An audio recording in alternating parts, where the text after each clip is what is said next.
Hello, and welcome to I'm a Perfectionist, Get Me Out of Here, where we are all allowed to be perfectly imperfect. I am Eileen Webb, a licensed psychologist, cognitive behavioral and EMDR therapist, podcaster, author of Perfectly Imperfect and Transformation Through the Power of Quotes.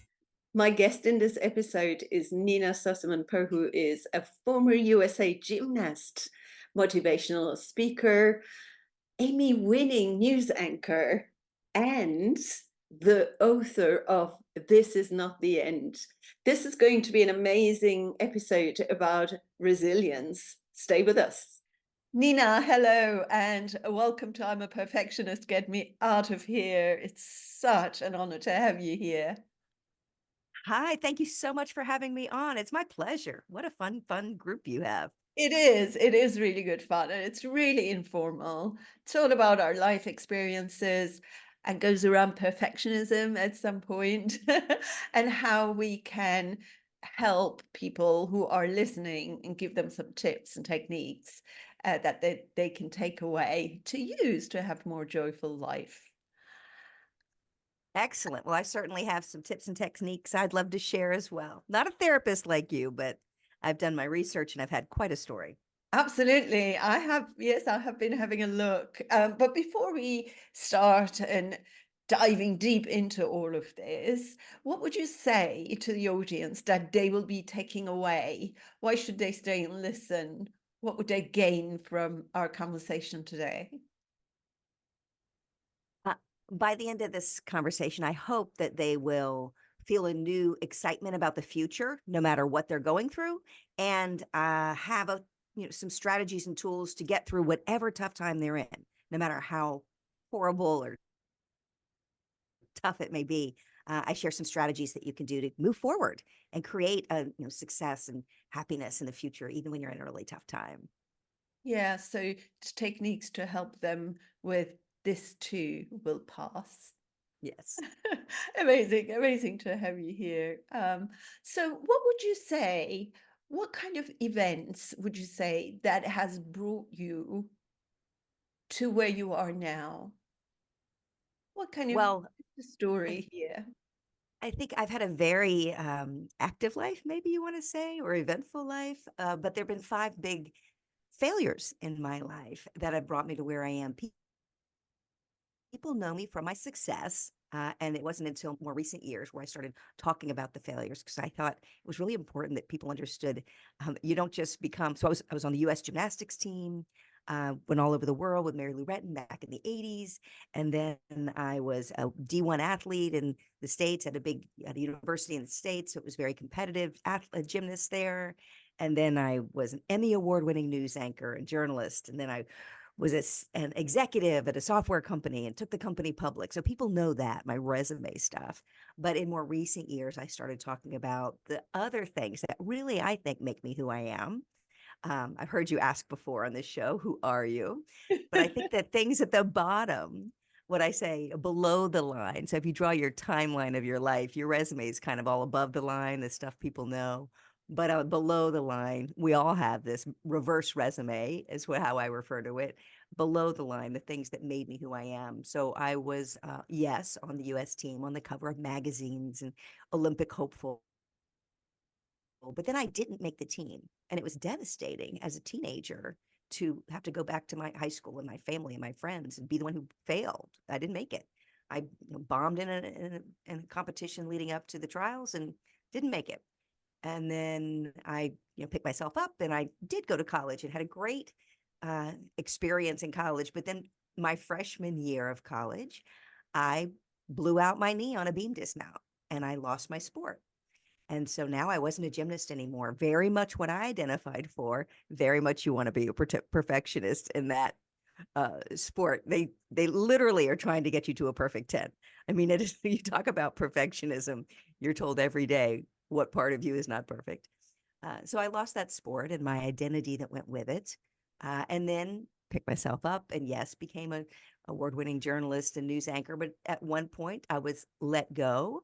I was fired.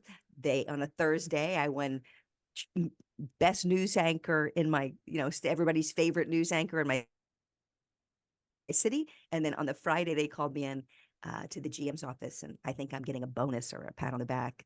And they said, "Oh, we are releasing you from your contract without cause." And they just had massive layoffs, and they went younger and blonder, and I was left without a job.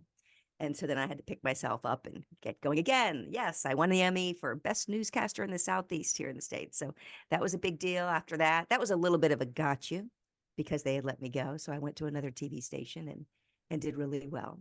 And then So that reminds me of Oprah Winfrey. I have listened to her story where she was paid less than her colleague, and she went to talk about that. I don't know if you know that story. Mm-hmm. Yeah, and then she was like, "Well, I am doing the same thing. We both do the same thing." And her boss asked, "Well, do you have a mortgage?" "No." "Do you have children?" "No." "Well, then you don't need to be paid the same." And she was like, "Okay, you are really not listening to me." So she started planning her Bye-bye. leave. And that was sweet revenge later on, of course. You're going really quickly Oh, about the gym team and, how you didn't make it to the team and the embarrassment, and then up to the college and saying goodbye to gymnastics. Diving deep into those feelings, how did you cope with it? Because you obviously it helped you build resilience. How was that for you? Something that was a big part of your identity as well. Was it a relief from all those perfectionist expectations from people around you in a way, or was I it think it might have devastating? been. It was devastating. It was devastating. It was a time in my life where I very much identified as a gymnast. So I've been in the gym since I was 4. I had moved away from home when I was 13, lived in the Olympic Training Center. Gymnastics had been my life. And back then it was my sweatshirts, it was my bumper sticker on my car, it was that stuff. Today, these kids, it's their Instagram and their TikTok. I mean, they identify as their sport. Um, so when that was no longer a part of me, and the doctor said, "Hey, you can either walk or do gymnastics, you pick." I chose walking. But I had to figure out who I was without that sport, and I had no idea. I really struggled. I was in a really dark place. I remember getting up and taking my 2 because I was on crutches and I'd had this surgery. I remember taking my 2 Percocets with a shot of Jägermeister and rolling into my physical therapy, just making all sorts of bad choices. Um, and it took me a while. And this is what I talk about in my book. And all of these down times that I now focus on, I've gone back and looked at what I did. And I did the same sort of things that I share with people now that they should do. The most important thing that got me out of that was a person. I didn't go it alone. I tried going it alone for a long time. We all tried to do that.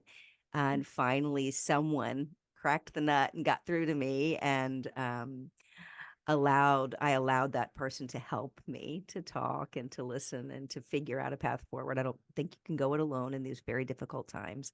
I'm a big fan of get help. um, and I had to do a hard lesson in perspective, which is very difficult when you're young. You don't see your whole life ahead of you. You just see all the life that you've had. So I felt like I wasted my whole life. You hear young people say that now.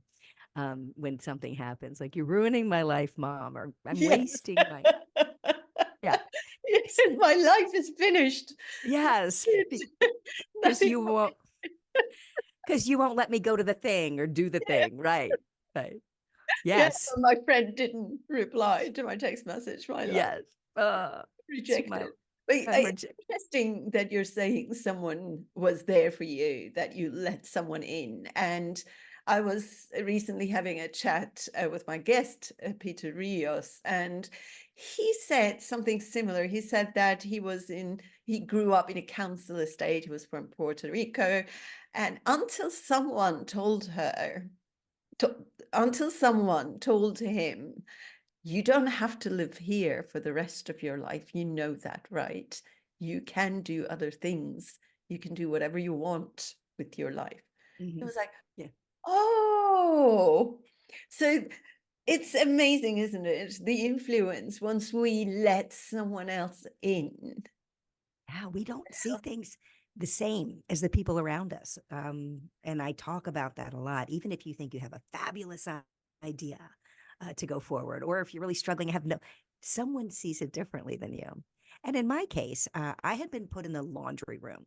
So that you have to work for the university to keep your scholarship. And my coach was none too happy that I had blown out my knee in my freshman year. And somehow I ended up in the laundry room, and not like laundry room washing little girls' leotards. I was washing football and basketball and jock straps, like massive, giant front loader machines. And I would sit outside that laundry room to get some sunshine every day and lean, put my crutches up against the wall and lean up against the wall.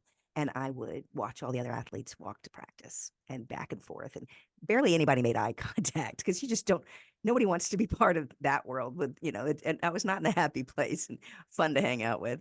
Um, but one day, I mean, some people would try to say something. I think they assigned somebody to talk to me and stuff too, but none of that got through.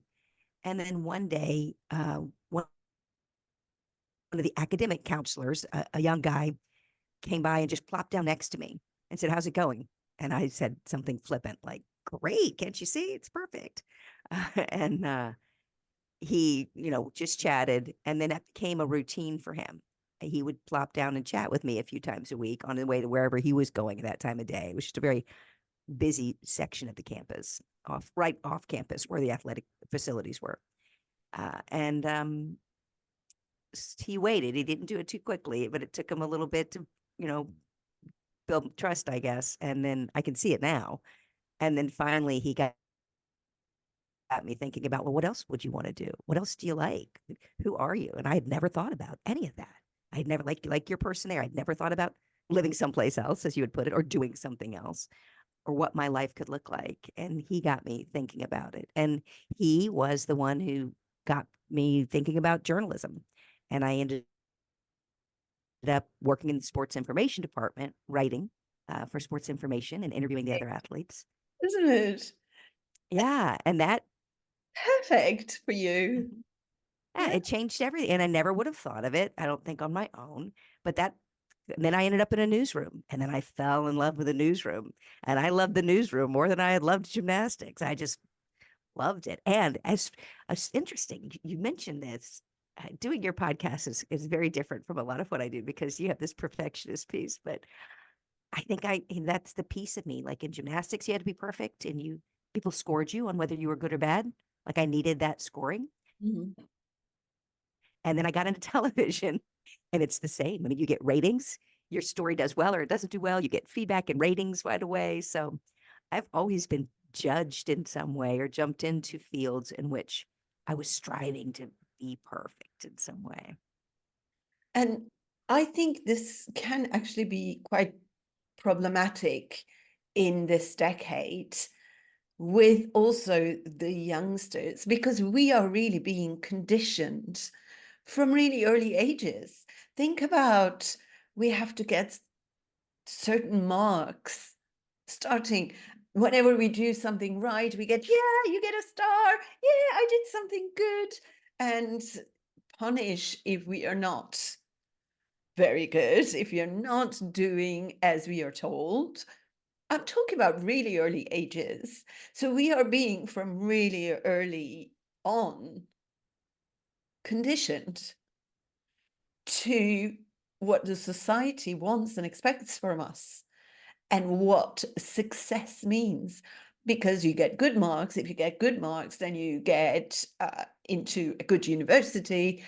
If you get into a good university, you will get out and get a good job and be successful, make lots of money, buy a good house, have a good husband and wife or whatever, have the perfect family with perfectly behaving children.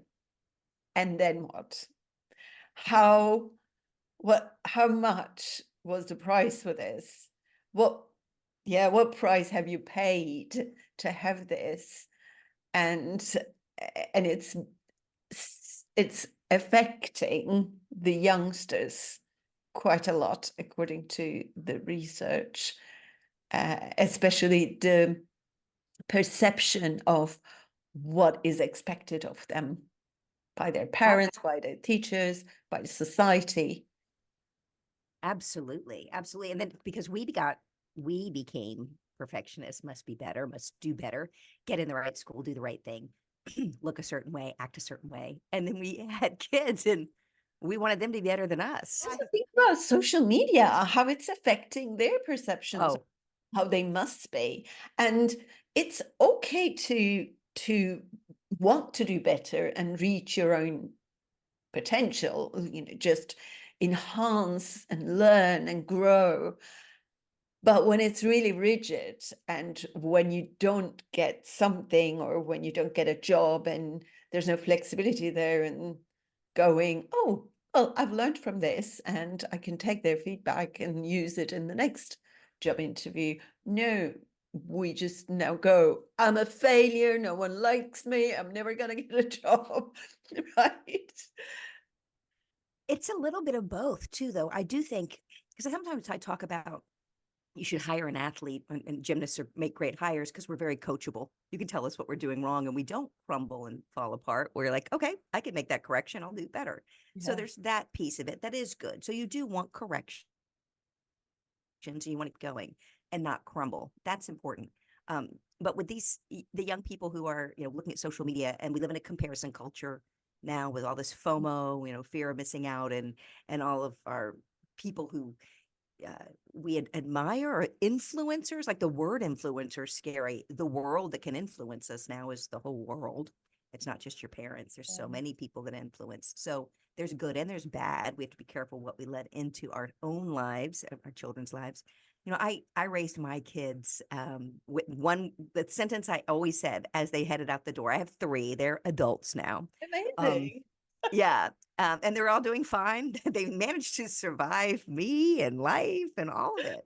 Um, but I used to say, like, when they were little, and then when they were in middle school, even in high school, when they went off to college, to university, I would say almost every day as they left, hey, go be you. Everybody else is taken. I love that one. Yeah. It's one of my favorites because, like, we want so badly to fit in. And I can remember my daughter not getting into the sorority she wanted, and, like, calling me in tears, like the life was over, or not being chosen for the, getting the part in the ballet, and my life is ruined. Like, I'm a failure. And she didn't even get into the first school that she wanted. And she was so angry, and because she had great grades and all the things. And it wasn't that she didn't get in. She just got waitlisted. She didn't get early admission. And she was like, they don't want me. I was like, no, they just don't want you first. I don't know why, but she They didn't don't go know there. you. Yeah. So she didn't go there because she got to the point where she was like, well, screw them. If they don't want me, I'll find someplace else. So, and they hadn't even said no yet. So I was pretty proud of that once she got there. But I have 2 boys too, and the same thing, the social media, the pressures, not making the team, not getting the girlfriend that's the popular one that everybody likes, or whatever it was, or, getting the grades. Now, I had, my kids, we put pressure on them for grades. So there's that. We wanted them to go to good schools. So they all did well in school. And they, you don't do that without some parenting, because kids would rather not Yeah, there is so much. study. And they all did well. Yeah, they did well in college. They did that on their own. And they made big mistakes in college too, and learned from them. I'm a big proponent, where I was going with that is, I'm a big proponent of letting my kids fail. And even when I mentor young women and men in the business world now, I'm always about letting them fail. I'm like, go try this job. If you hate it, find another one. Life is long. Figure out another one. Figure out another way forward. But don't be afraid to fail. If you'd ever try it, you don't know. But Yeah. that fear of failure is a big, big part of the world we live in now. No one Yes. wants to be seen as failing.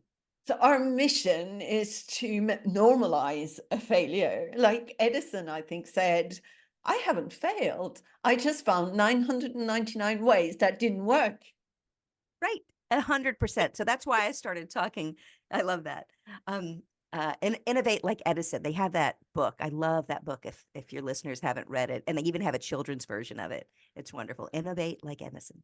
And that quote is in it. If perfectionism is getting in the way of you living your life to the full, then check out my new book, Perfectly Imperfect: Cultivating Your Self-Worth in a Demanding World. It's based on cognitive behavioral principles and can help you work on yourself.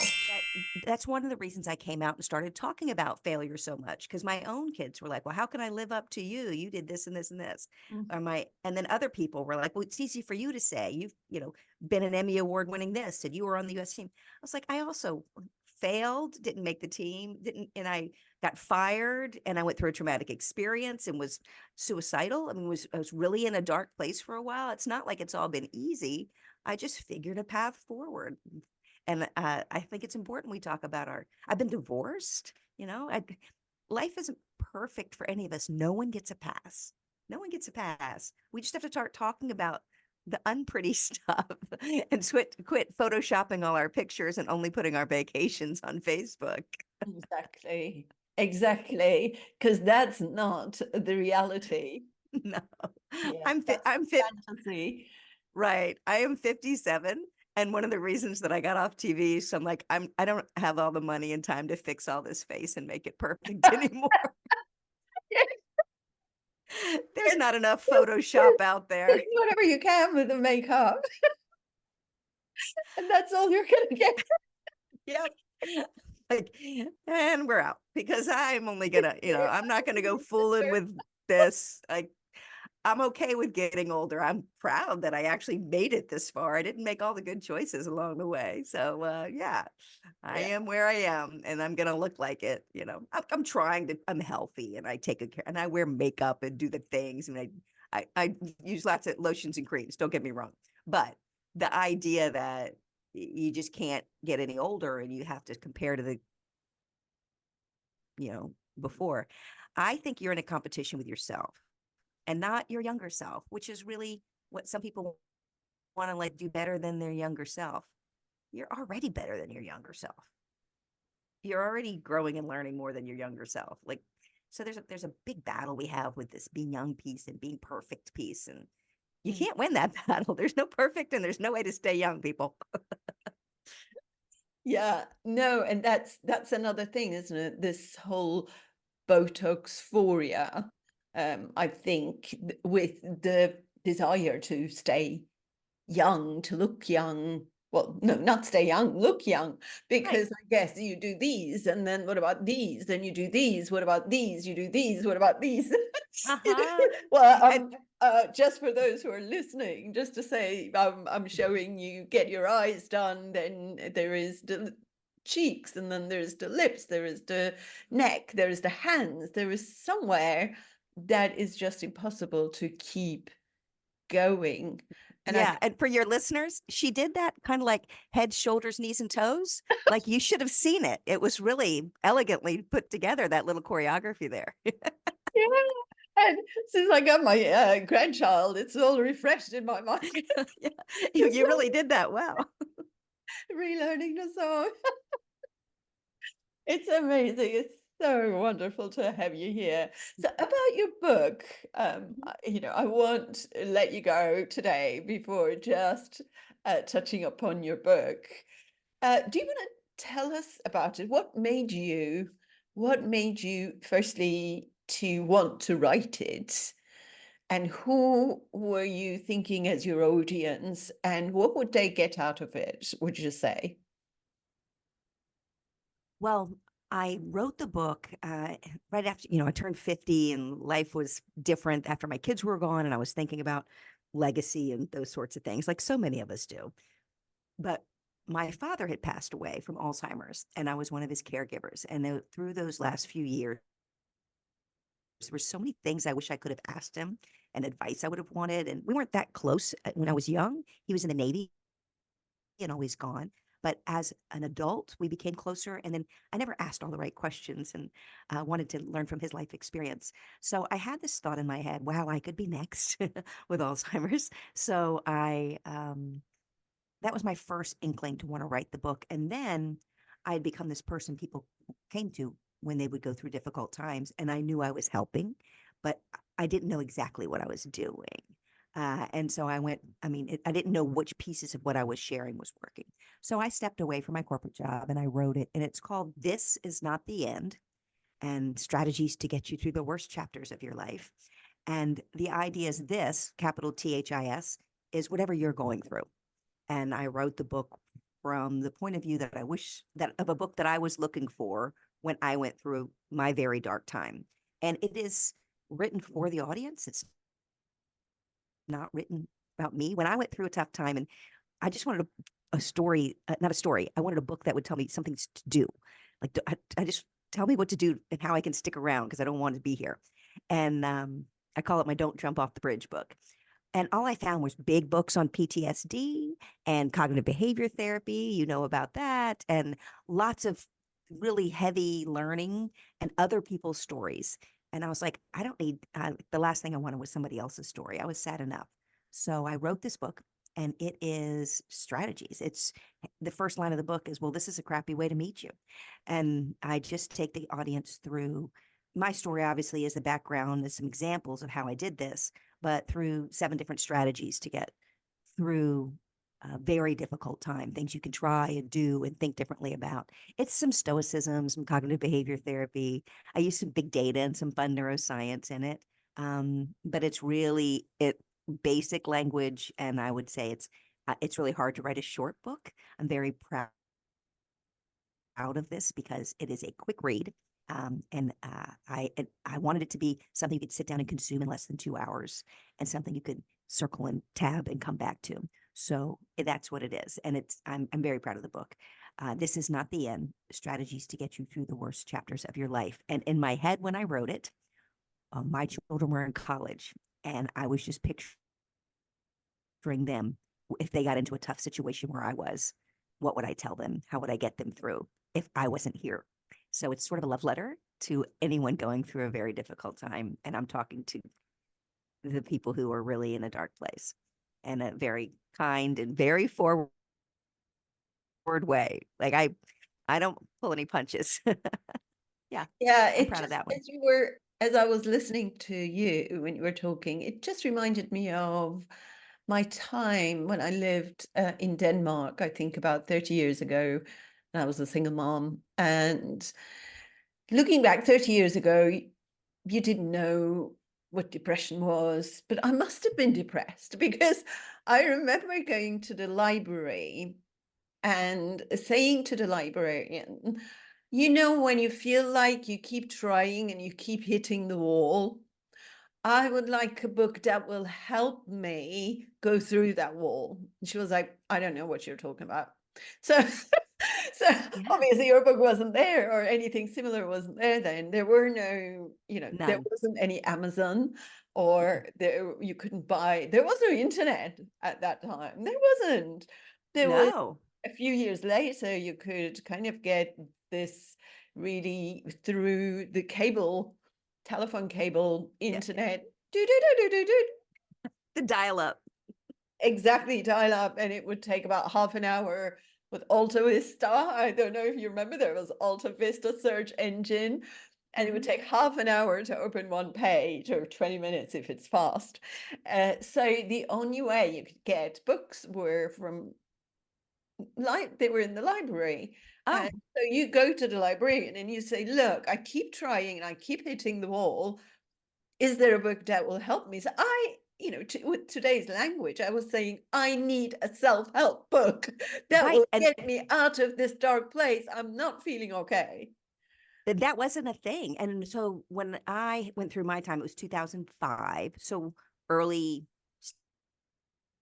stages of cell phones and internet. Like, it was starting back then. But I stood in the aisle at Barnes and Noble, which is the biggest bookstore around in the Yeah, US.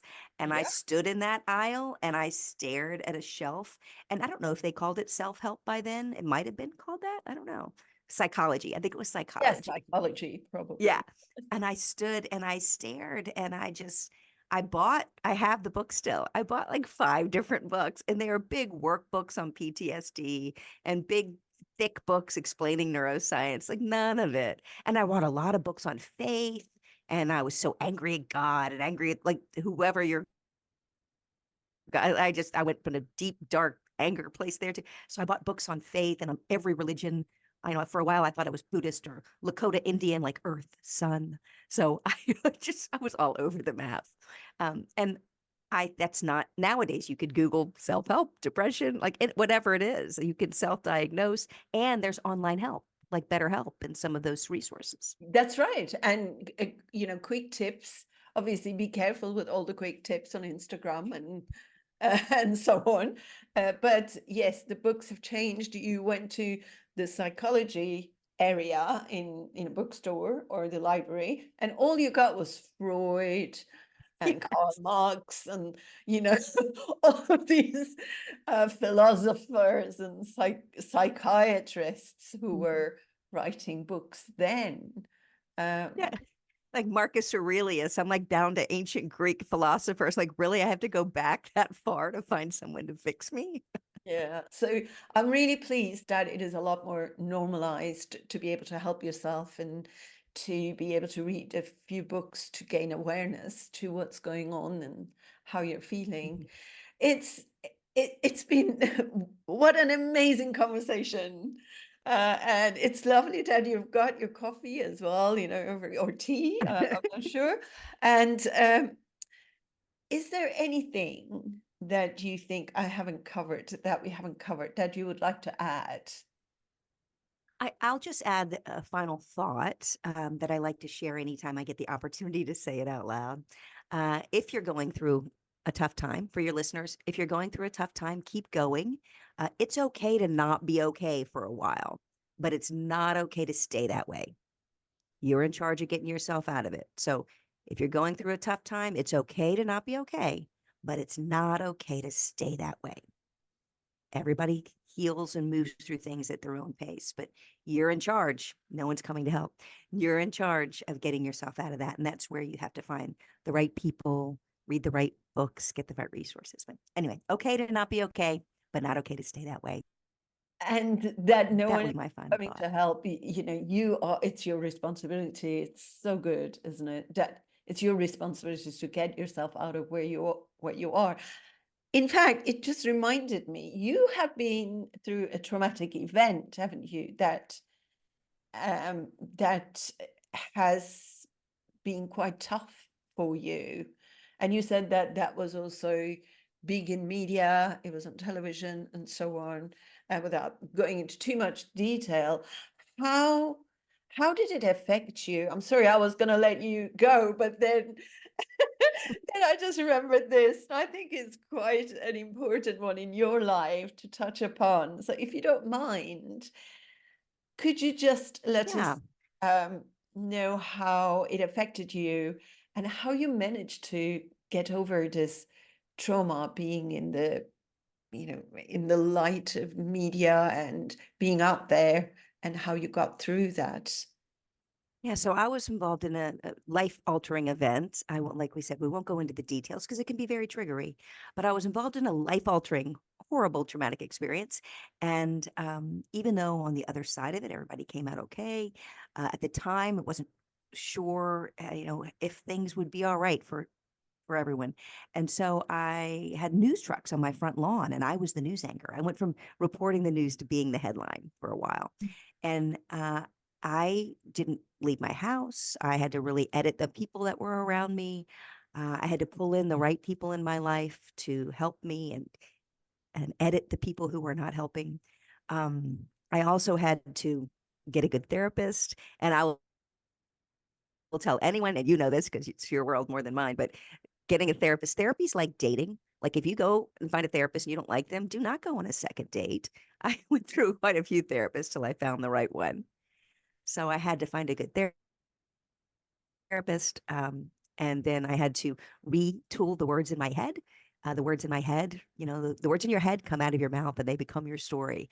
So I had to really work on how I was thinking. And then I had so many, it took people around me, but I had to get to a place where I could see the future. And I didn't, at the time, I couldn't see a future where I'd ever be happy again, or I didn't feel like anybody would really ever want me around again. I just was in a really tough spot. So I couldn't see that.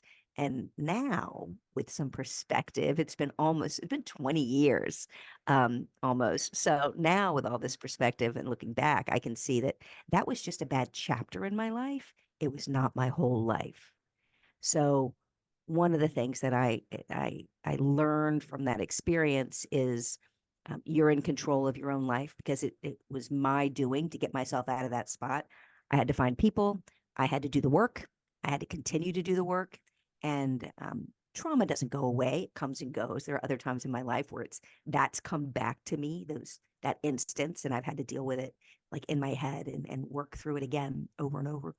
So I don't know. I don't have all the answers is the answer, but I do know that the framework that I created, what I put in my books and what I talk about from the stage is this 4-part framework. Put in the timeline of your life, like draw a line from 1 to 100, and there's a dot there. It's 28, it's 35. Like, where are you on your timeline?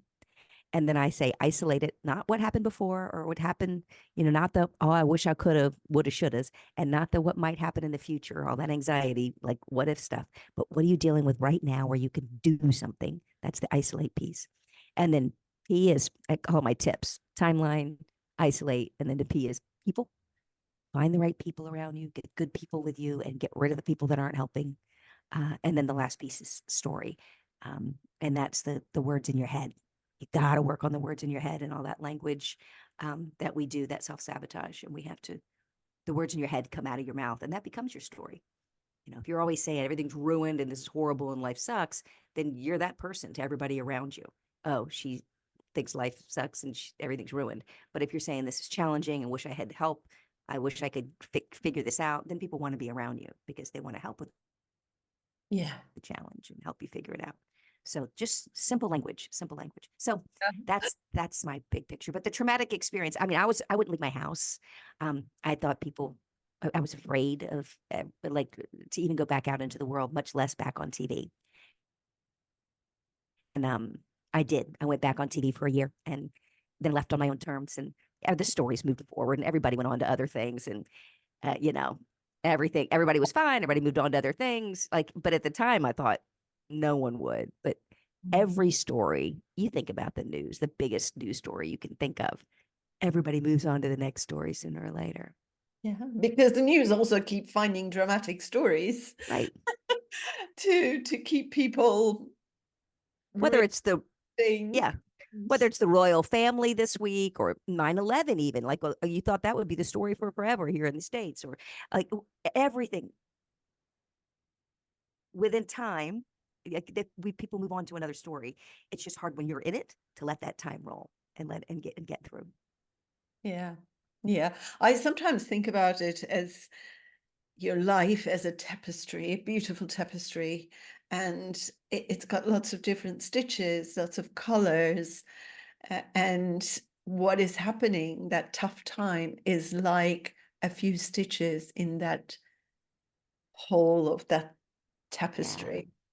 I Yeah. love the tapestry. Yeah, I use a timeline and I have people draw it from 1 to 100. And I'm like, look, it's just a dot on this. And everybody has a big, messy, marvelous life. Like I've had people put it on a page and draw the line across. I'm like, there's all this space up above the line. Like there's the whole page is your life, not just the linear part. Yeah, I like the tapestry. That's lovely, lovely thinking. Beautiful. It's been amazing to have you here as a guest, and I'm sure that the listeners loved it too, all the tips, and your story is so colorful. So thank you so much for sharing it with us, and thank you for coming today. It has been my pleasure. It's so nice to get to know you. I appreciate the time with you. You are lovely. I think we're going to be friends. I feel like if we lived Yes, closer, we would be friends. me too, me too, absolutely. There are so many things in common that we are going to discuss shortly. Okay, Thank you thank for you having again, me. Nina. Thank you for having me. Thank you for joining us in I'm a Perfectionist, Get Me Out of Here podcast. If you enjoyed this episode, please do leave stars and a review. Help me spread the word by sharing this with your friends and family. My practical manual, Transformation Through the Power of Quotes, will help you or someone you know get through tough times and feel happier. It is now available on Amazon paperback and Kindle. You can also check out our website, mindandmood.co.uk. Thank you again, and remember, imperfect action is better than perfect inaction. Bye for now.